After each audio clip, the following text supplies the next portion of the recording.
Julie Snyder, est-ce que tu crois au mariage? Je crois en l'amour et le mariage est un symbole de l'amour, mais un symbole parmi d'autres. Il y a plusieurs symboles, amoureux et le mariage en est un. Dis-moi, un livre qui veut te convaincre de te marier, est-ce que tu penses qu'à la fin du livre, ce livre va avoir réussi? Je ne sais pas si le livre va réussir, mais Olivia est très convaincante. Olivia Lévy, l'auteur, est une de mes collaboratrices. Elle a collaboré aussi longtemps avec toi. D'ailleurs, c'est grâce à toi si je la connais. C'est une fille fantastique. Elle pourrait vendre des frigidaires aux Esquimaux. C'est une fille, moi je suis venue plus pour Olivia que pour le livre, mais j'ai vraiment hâte de lire le livre. Je vais l'offrir à plusieurs de mes amis, surtout à des amis garçons. Est-ce que tu l'offrirais à ton chum? Mon chum l'a déjà. OK. Parce que Olivia est édité chez Québécois. Et Pierre-Carl tenait absolument à être ici ce soir et il a fait envoyer une bouteille de champagne à Olivia en disant jusque tu seras notre voisine préférée jusqu'à ce que la mort nous sépare. Parce qu'elle habite près de chez nous. Mais malheureusement, Pierre-Carl devait être dans un événement ce soir à Sorel. Donc, il était vraiment mal pris, mais il adore Olivia et il a déjà le livre et il l'a encouragé. Tu t'imagines si après la lecture de ce livre, Pierre-Carl fait la grande demande? Ah, tout peut arriver. Comment tu réagirais? Tu peux pas dire non. Ah, je dirais pas non, c'est sûr.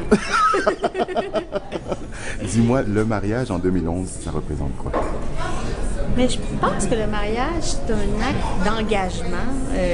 C'est pas le seul, mais ça fait partie des actes. Tu t'approches beaucoup de ma... Ok, d'accord. J'ai des bras, chérie. T'as des belles... Ça paraît pas? Ça paraît beaucoup. Et je pense que le mariage, c'est un acte d'engagement, comme avoir un enfant, c'est un engagement aussi. Et ça fait partie d'un certain nombre d'engagements. Les hommes comme toi, Herbie, sont très frileux. Tu n'as jamais été marié, Herbie. Et d'après moi, tu ne le sauras jamais. Tu es un cas désespéré. Tu sais qu'en ayant un enfant, Oui. même si on se sépare, on ne se sépare jamais vraiment de la mère de son Oui. enfant. Et comme tu dis, c'est le plus grand acte d'engagement, plus que le mariage, avoir un enfant. T'en as deux, toi. Le plus grand acte d'engagement, c'est d'avoir un enfant. Mais la différence entre l'homme et la femme, et là, je vais citer Denise Bombardier. Tu cites Denise Bombardier? Oui, professionnellement, je dis bien professionnellement, le féminisme s'arrête avec la maternité. C'est-à-dire qu'on n'est plus l'égal de l'homme professionnellement. Parce que être enceinte, ça ne nous empêche pas de travailler, mais ça réduit notre temps de travail. Avoir un bébé, l'allaiter, ça réduit notre temps de travail. Et c'est la mère qui materne dans les premiers mois.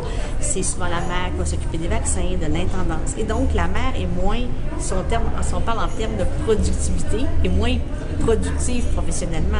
Tu es tout le contraire de ça, parce que tu as deux enfants qui sont quand même en bas âge, moins de 5 ans, et tu n'as jamais été aussi productive. Non, je suis moins productive. Je ne sais pas si tu as remarqué, mais il y a eu un Star Academy en 2003, il y en a eu en 2004, il y en a eu en 2005. En 2005, j'ai eu mon enfant. Le Star Academy suivant a été en 2009. Alors, Herbie, fais tes calculs. Mais ça ne t'a pas empêché quand même d'être productive Non, derrière. ça ne nous empêche pas de travailler, mais on travaille moins, on s'absente plus du travail. Une mère s'absente plus du travail. Moi, je suis persuadée qu'une femme qui est mère s'absente plus du travail à cause de ses enfants qu'un homme. En général. Évidemment, il y a des exceptions, mais je dirais qu'en général, dans notre société, c'est si l'enfant fait de la fièvre à la garderie, c'est la mère qui va quitter la réunion pour aller chercher l'enfant à la garderie. Il y a des milliers d'exemples comme ça que je pourrais élaborer très longtemps, mais c'est vrai qu'il y a une différence et c'est vrai que il peut y avoir une injustice parce que la femme, pendant ce temps-là, quelqu'un qui est payé à l'heure, par exemple, une avocate qui est payée à l'heure où elle facture ses clients, bien, va accorder moins de temps à ses clients que l'avocat. Pas parce que l'avocat n'aime pas ses enfants, il va les aimer tout autant, mais il sait que c'est sa femme qui va les... Donc, ce que tu es en train de me dire, jamais tu demanderais à Pierre-Carl de rester à la maison. C'est-à-dire que je pense que dans notre cas, la question ne se pose pas. Très bien répondu. Merci beaucoup. Est-ce qu'on va rejoindre notre ami Olivia? Ça ne veut pas dire que Pierre-Carl, je veux pas dire que Pierre-Carl s'occupe pas des enfants par là, au contraire. Non, il s'occupe très, très bien des enfants. Je le connais et je peux dire que c'est un homme d'affaires. Ouais. C'est comme toi, Herbie, là. Je suis persuadée que tu t'occupes très bien de ton fils. Je t'ai vu. Mais tu avoueras avec moi que c'est sûr que c'est la mère qui s'occupe du carnet de vaccination. Oui, mais ça, c'est un détail. C'est pas un détail. C'est sûr que c'est la mère qui va au vaccin. D'accord avec moi? J'y vais. On y va ensemble. ensemble, mais c'est elle Pour qui va le, prendre le rendez-vous. pour le tenir. Mais c'est elle qui va prendre le rendez-vous. Oui. C'est elle qui va dire, c'est elle qui se préoccupe et qui organise. Oui. Ça ne veut pas dire que tu n'es pas là.